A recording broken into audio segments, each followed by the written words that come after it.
Hello and welcome. I am Exolite and this is my channel.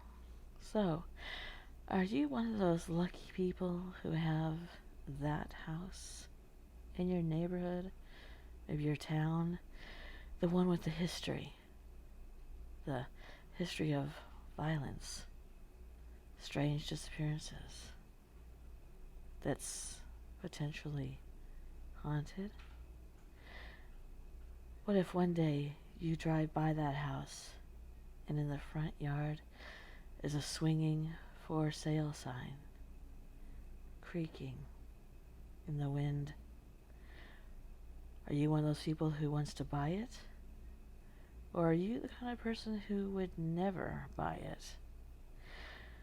According to a survey on Realtor.com, 33% of 1,000 respondents said that they would buy a haunted house.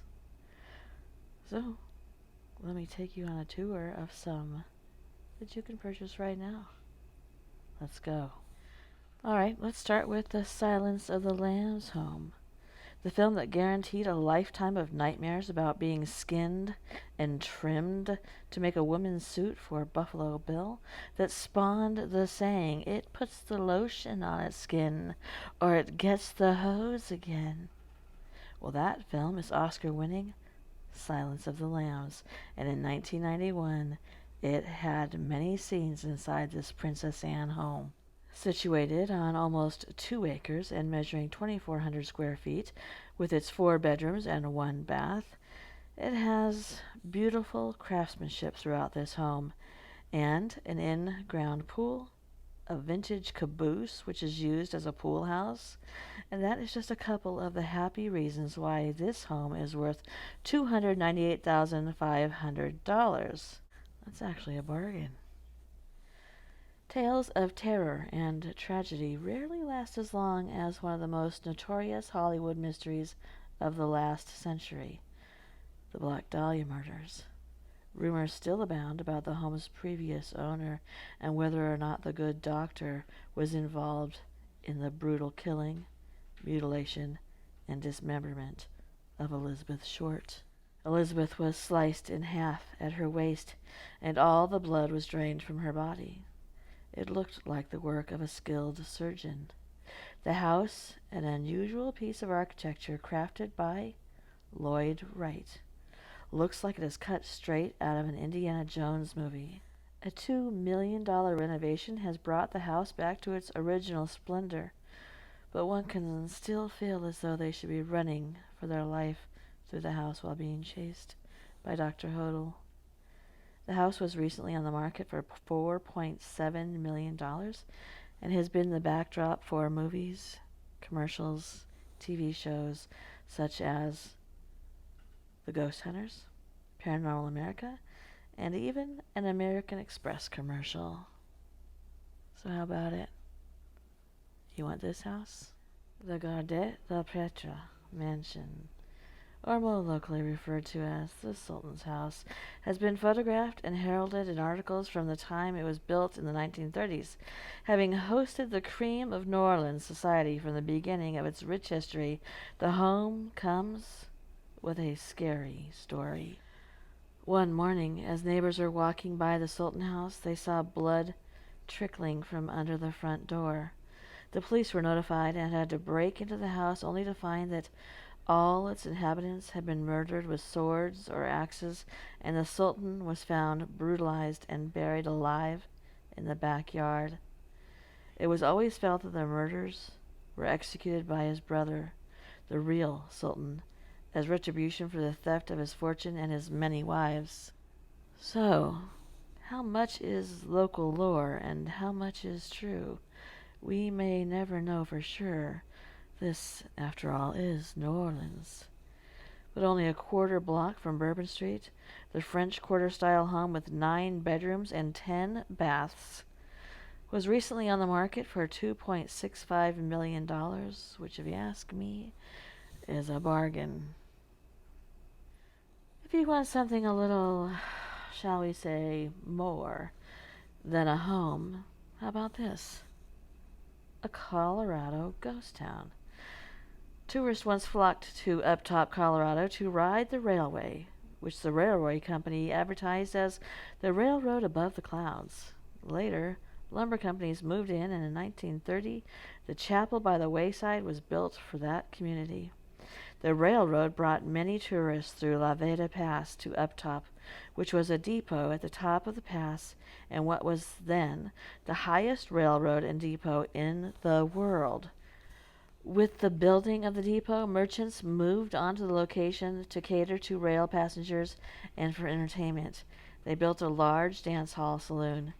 It was a favorite stop for miners, railroad men, and lumberjacks.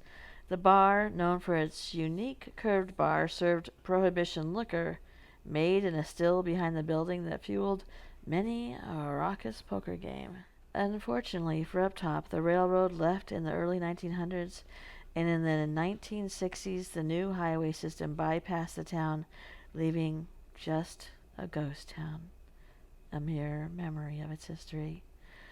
Recently restored by two sisters from Boston, the entire town went on the market for $2 million, and including the train depot, the dance hall, the saloon, and the chapel. So how about it?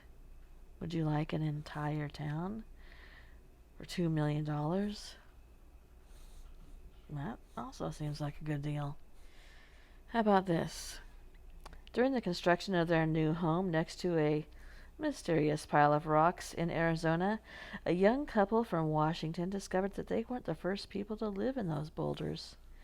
Pottery shards and rock carvings were dated by experts back as far as 1,000 years.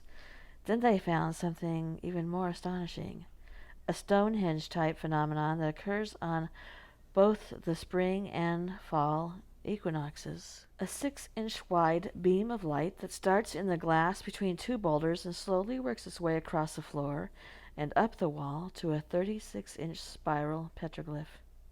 When the sun hits its mark, the stone projects light like diamonds.